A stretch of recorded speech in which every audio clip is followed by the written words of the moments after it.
And as we just learned, that the number has increased to 712,840 ballots cast on Election Day. In Palm Beach County, there are 15,000 new votes found since election night. So it has been over 48 hours since the polls closed, and Broward and Palm Beach counties are still finding and counting ballots. And the supervisors, Brenda Snipes and Susan Booker, cannot seem to say how many ballots still exist and where these ballots came from or where they have been. The people of Florida deserve fairness and transparency, and the supervisors are failing to give it to us. Every Floridian should be concerned there may be rampant fraud happening in Palm Beach and Broward counties. And the Broward Supervisor of Elections, Brenda Snipes, has a history of acting in absolute bad faith. As you will recall, a judge ruled just this last year that the office violated both state and federal laws by illegally destroying ballots in 2016. In 2016, Brenda Snipes' office posted elections results half an hour before the polls closed, a clear violation of election law. That same year, office was sued for leaving amendments off of ballots. In 2014, Brenda Snipes' fellow Democrats accused her of individual and systemic breakdowns that made it difficult for voters to cast regular ballots. All Floridians should be concerned about this.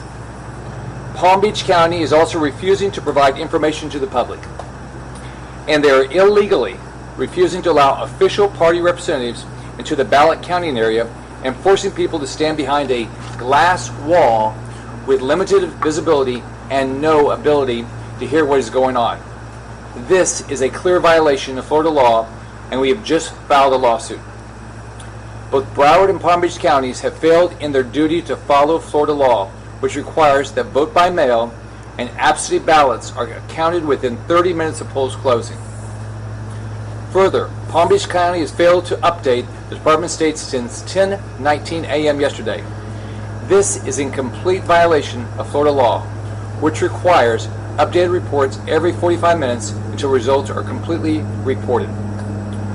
We've all seen the incompetence and the irregularities in vote tabulations in Broward and Palm Beach for years. Well, here we go again. I will not sit idly by while unethical liberals try to steal this election from the great people of Florida. Senator Nelson hired one of Hillary Clinton's lawyers from D.C., and the first thing he did was tell reporters he is here to win the election. He did not say he did not say that he wants a full and fair election or even an accurate vote count. Here are some things he has said. In 2010, when his Democratic client in Minnesota was leading by 8,000 votes, he said the lead was insurmountable. In 2014, when his Democratic client in Virginia was leading by 12,000 votes, he said there was no precedent for a successful recount. He also said that recounts really only happen when you're talking about dozens or a few hundred votes separating the candidates. In 2013, when another one of his Democratic clients in Virginia was leading by only 165 votes, he said that recounts do not tend to change the results. In 2016, when his Democratic client in North Carolina was leading by 10,000 votes, he called it a close but significant margin that would be insurmountable. He also called on the opponent to graciously concede rather than waste taxpayer money on a deficit that could not be overcome. Again, in 2016, when his client Hillary Clinton had lost the presidential race, he wrote an article highlighting that the margin of 10,704 votes in Michigan, quote, well exceeds the largest margin ever overcome in a recount. Now he's here to try to steal the election and to try to thwart the will of the voters of Florida. Every day since the election, the left-wing activists in Broward County have been coming up with more and more ballots out of nowhere. We all know what is going on. Every person in Florida knows exactly what is happening. Their goal is to keep mysteriously finding more votes until the election turns out the way they want. And when that fails, they will file a bunch of lawsuits in order to try to overturn the will of the voters.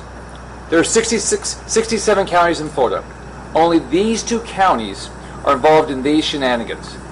There are no other counties, Republican or Democrat, that are trying to steal this election. We're still finding ballots. Some believe that this is simply rank incompetence. That is clearly true. But it would also be naive to not realize that they could be trying to overrule the will of the voters of Florida. Tonight, I'm asking the Florida Department of Law Enforcement to investigate this immediately, and I am considering every single legal option available. No ragtag group of liberal activists or lawyers from D.C. will be allowed to steal this election from the voters in this great state. I am proud to be the next senator from the great state of Florida and look forward to going up there and making Washington work for all Americans. Thank you.